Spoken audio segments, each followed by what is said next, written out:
Let's continue our calculus comprehensive review for Calculus 2. So this is review, part 2. The question that we need to work is on a study guide listed as number 6, but it talks about the disk that is x minus 5 squared plus y squared is less than or equal to 4. And it says that this is revolved around the y-axis. We've got to find the volume.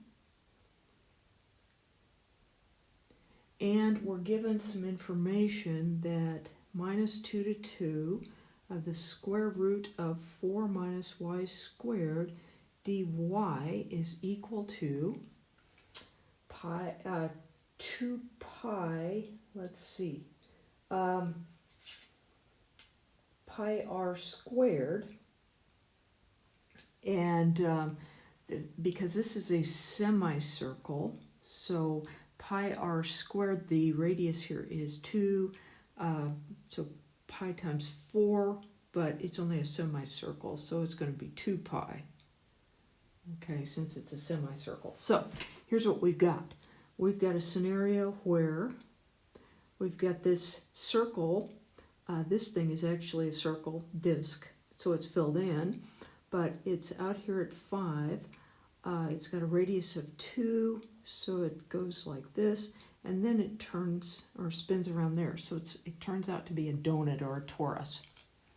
Now, what I see doing this is that it would probably be useful to use the disk method. Now, that's not what I was talking about there. This thing is the disk, just a cross-sectional cut. But I'm going to use a disk method. So if I'm talking about a disk method, I'm going to have to talk about the thickness of all these disks kind of on top of each other. They are dy. So I've got a dy scenario. I've got an integral. Disk method is pi r squared. So r squared, well, what's a radius? Well, there's an outside radius, kind of a bigger radius, and then there's an inside one. So I'm going to talk about the distance from the outside as capital R, and to the inside of it, lowercase r. This one is r squared minus r squared, because we need the difference each time to find the length of that. So that's our scenario. Now, those are actually x values, aren't they? So we've got to solve this for x. So let me come back up here, x minus 5 squared. I'm going to just talk about the ends, not the middle. So I'm going to make that equal to 4 minus y squared. Take the square root of both sides.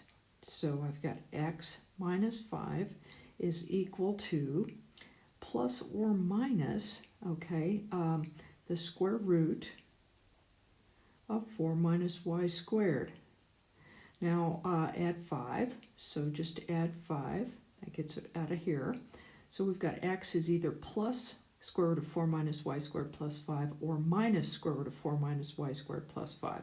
Well, the plus version is the big R, and the minus version is the smaller r. So we're going to do that. The y values go from minus 2 to plus 2. So here's our integral. We've got pi from minus 2 to plus 2. Cap r squared is the square root of 4 minus y squared plus 5, all squared. And then minus the smaller r squared, that's minus the square root of 4 minus y squared plus 5, all squared. And then dy. I've got everything in terms of y. Well, I've got algebra to do, so I get pi integral from minus 2 to 2. This one squared is the first term squared, which is 4 minus y squared, plus 2 times this, so this is plus 10 times the square root of 4 minus y squared. And let me work down here now.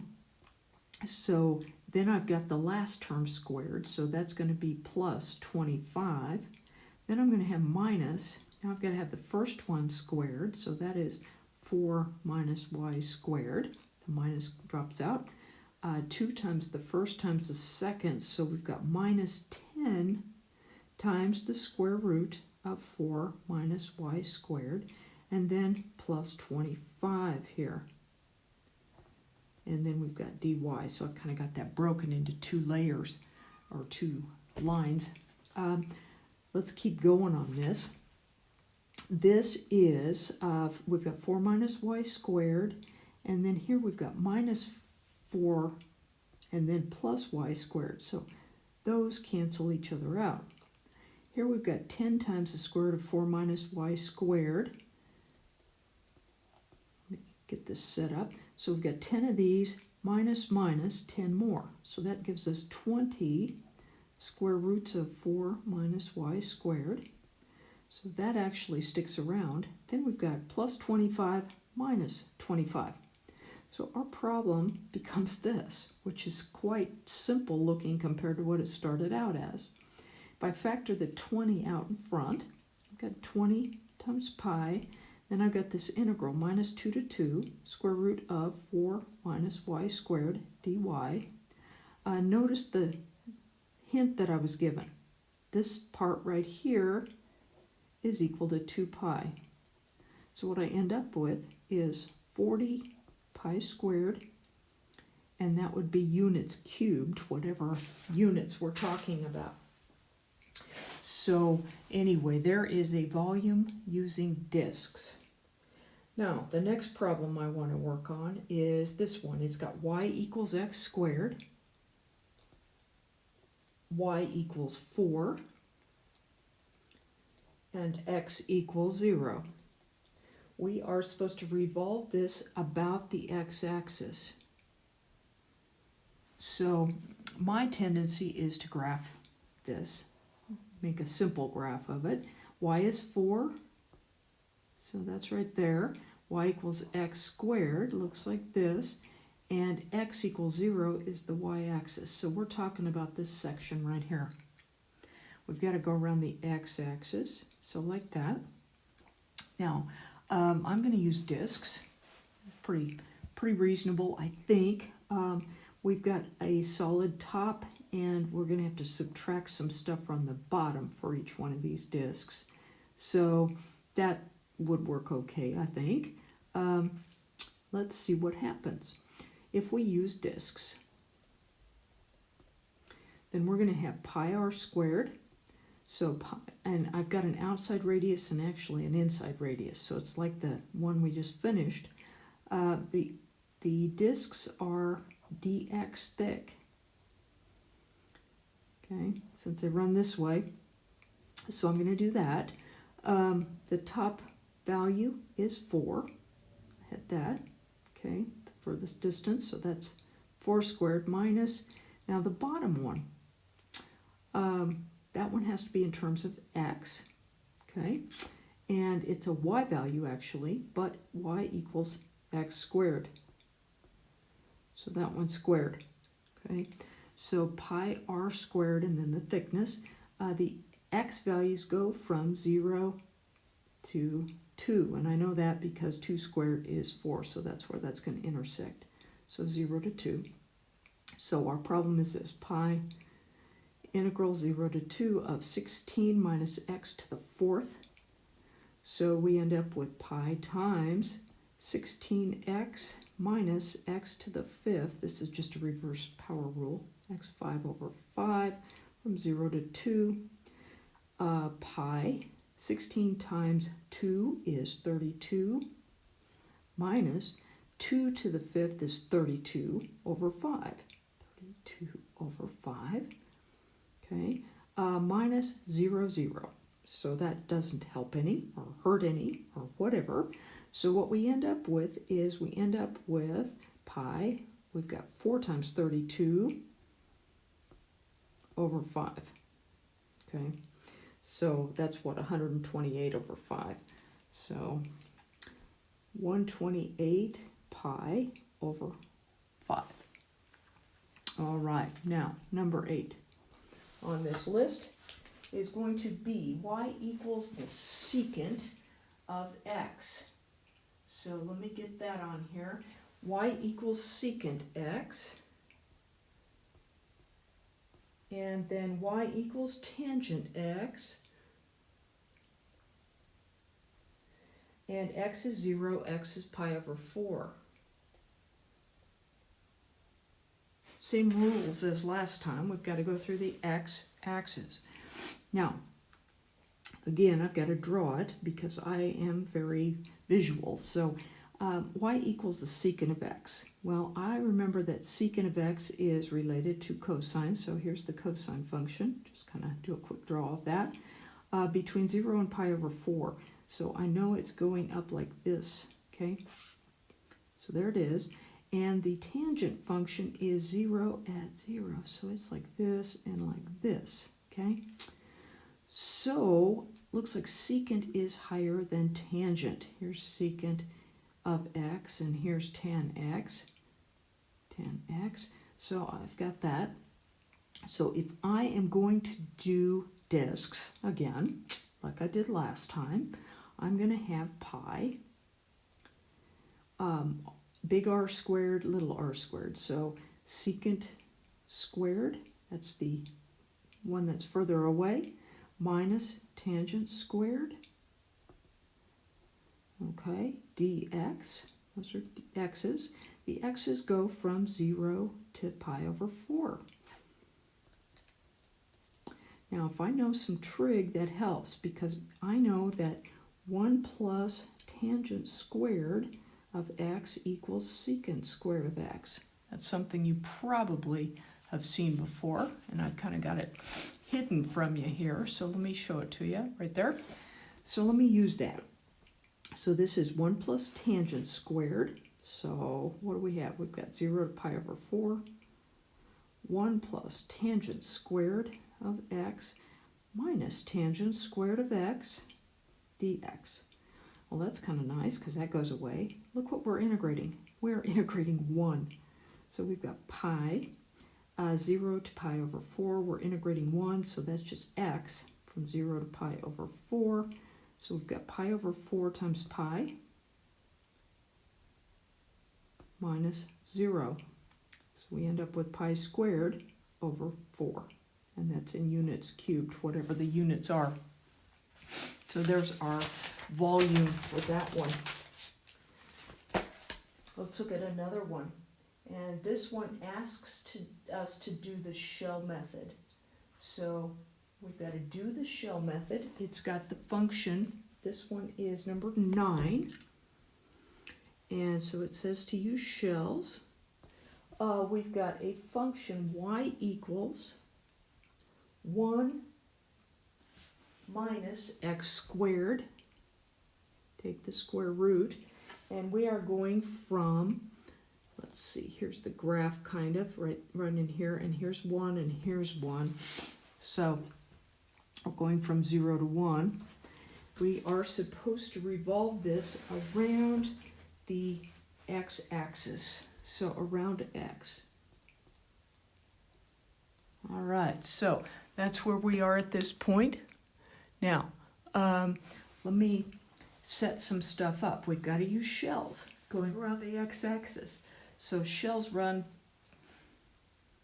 parallel to the axis of revolution. They run like this. So this is going to be a dy type function. So we're going to have dy. Now, we've got to have 2 pi r if we're doing shells because they tend to deal with circumference. So 2 pi. Now, what's the radius to each shell? Well, it's the distance from this revolving spot up to here. That is y, okay? So 2 pi rh. So we've got to have 2 pi r. R is y. And h is how high is each one of these shells, okay? Well, it is actually x. It is not y. So it's from 0 to x. So what's x? Well, here's a relationship. So we've got y squared is equal to 1 minus x squared. Subtract y squared and add x squared. You've got x squared is 1 minus y squared. This stuff is in the first quadrant, so you can take plus square root. So you've got the square root of 1 minus y squared. And the y values go from 0 to 1. So now I need to use substitution. Let u equal 1 minus y squared. Du is minus 2y dy. I have y dy, so that's good. Let me divide by minus 2, so I don't need that part. So I've got 2 pi divided by minus 2 for here. 0 to 1. No, not 0 to 1. I'm doing sub. So y dy is du. We already took care of the minus 2. And then we've got u here. Okay. Now, if I want to change the value of the variables, let me do that. If y is 0, then u is 1 minus 0 squared. So u is 1. If y is 1, then 1 minus 1 squared is 0. So we're going to be integrating and then evaluating that thing a little bit backwards, but no big deal. Okay, so I don't have to put it back in y term. So we've got this. We've got minus pi, that's from here, u squared over 2 from 1 to 0. So we've got minus pi. This is 0, minus, and then 1/2. Okay? So minus minus, we're going to end up with what? Pi over 2 is our value. So that's doing shells with that one. Okay, another one that's got shells. This one is listed as number 10. It has y equals x squared. Y equals x squared minus 3. Then y equals 2x. X equals 0. And x is greater than 0. X is greater than or equal to 0. And we've got to go about the y-axis. And we're supposed to use shells. So another time that I need to graph. So here's what we've got. We've got x squared minus 3. So here's minus 3. Pop that up there. Okay, there's the parabola. Y equals 2x. So 2x is going to do something like this. It's not quite, I don't have it quite steep enough, I guess. So it looks like we are going to get these. Okay, x is greater than 0. So we've got to do that around y. And we've got to use shells. Well, the shells are this high. The line equation minus this one. And they are out x units. Okay.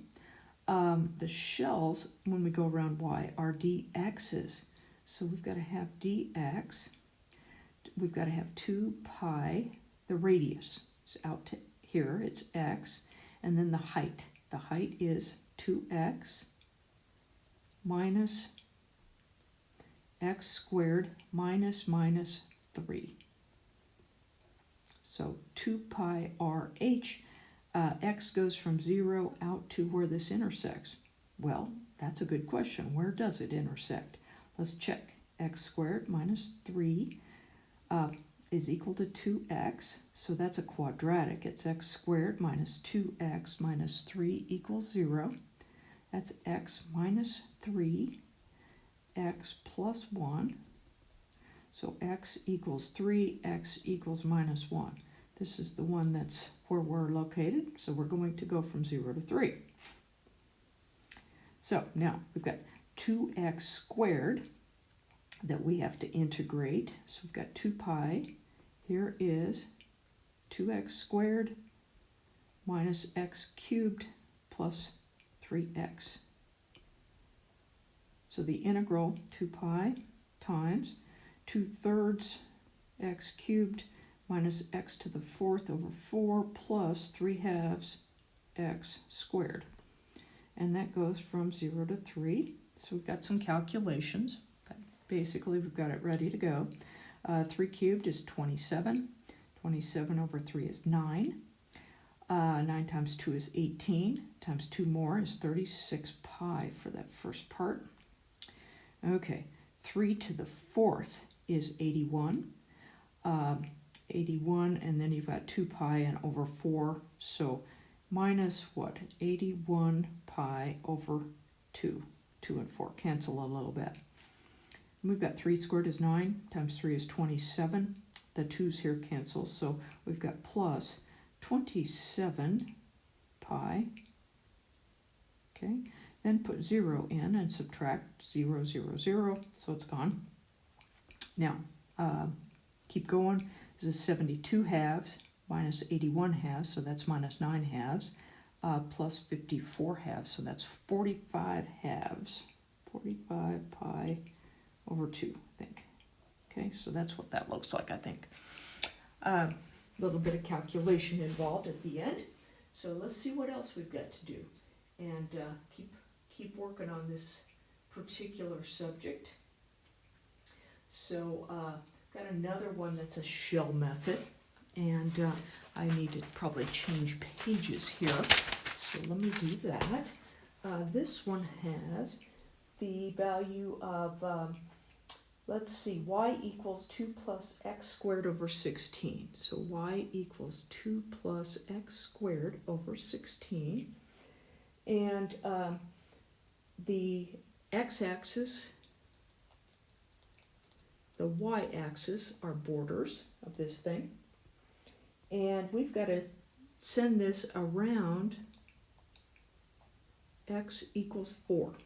So that's not even around an axis. We've got to send it around x equals 4. So this thing sort of looks like this. At 0, at x equals 0, the function is 2. Okay. At 4, it is 2 plus 1 or 3. So 1, 2, 3, 4. So we're right here, that point, and it's parabolic in shape, and we've got this, and we've got this, and we've got to spin it around this way, okay? We're supposed to use shells, so I'm going to do these, okay?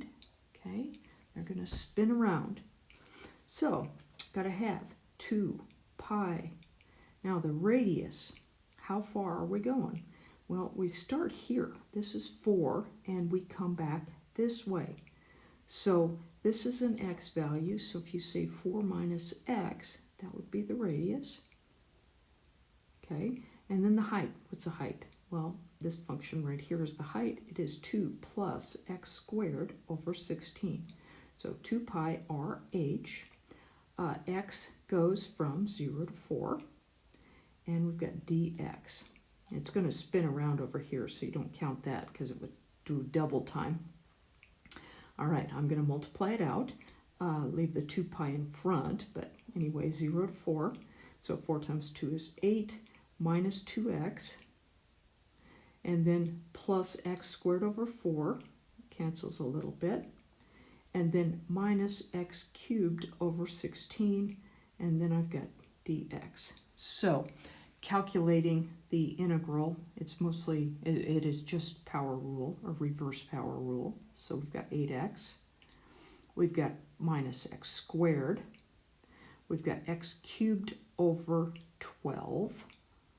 So x to the 3rd over 12. And then finally we've got x to the 4th. So minus x to the 4th over 64. That's 4 times 16 down there. And we're going from 0 to 4. So the numbers get kind of nasty here. 2 pi, okay, 8 times 4, 32. Minus 4 squared, 16. Plus 4 cubed, 64 over 12. And then minus 4 to the 4th is 256 over 64. I guess they weren't that bad. And then we evaluated 0. We've got 0, 0, 0, 0. So not that amazing. Okay. All right, 32 minus 16 is 16. Okay, let me try to reduce these a little bit. 256 is 16 squared, and this is 16 times 4. So 16 times 4, so 16's cancel, and 16 over 4 is 4. So this one's 4, so we've got minus 4, okay? 64 and 12, let's see, they are both multiples of 2. That's 32 over 6, or 16 over 3. So plus 16 over 3. So it looks like we've got to have a common denominator of 3. We've got 12 here. So 2 pi times 12 is 20. Let's see. Wait a minute here. 2 pi, so I've got 12. And then plus 16 thirds. So I've got 36 thirds plus 16 thirds. 36 plus 16 is 52 thirds. 52 times 2 is 104 pi. It's all over 3, it looks like. So it looks like that's where we're going with that one. So you really don't need a calculator to do that stuff. Okay, number 12. This one is an arc length problem. And it says to find the length of the curve. X is equal to 2/3 y minus 1 to the 3/2 from y equals 4 to y equals 9. Now the formula for arc length is the derivative squared under a square root with a 1. So here's what we're going to deal with here. We've got 4 to 9. X is 4, or y is 4 to y is 9. So we're in y terminology, so we've got to have y here. We've got to take the square root of 1 plus, this is just the formula for arc length, then we've got to take the derivative of this and square it. Okay, so the derivative of this, 3/2 times 2/3 is 1.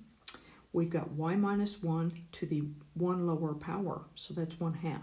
So we've got y minus 1 to the 1/2, and then that one is squared, okay? So the formula is the derivative squared. So 1/2 and square power, they undo each other. So we've got 1 plus y minus 1 is going to give us the square root of y in here. So here's what the problem becomes. 4 to 9, square root of y dy. Well, that's y to the 1/2, so its integral is y to the 3/2 times 2/3 from 4 to 9. Okay, evaluating at 9. 9, take the 1/2 power, you get 3. 3 cubed is 27. So 2/3 of 27 is 18. Minus, now let's do this with 4. Let's take the square root, you get 2. 2 cubed is 8. 8 times 2 is 16 over 3. Or let's see, this is 54 over 3 minus 16 over 3. Okay, so what do you have here? You've got 38 over 3. So it looks like we've got 38 over 3.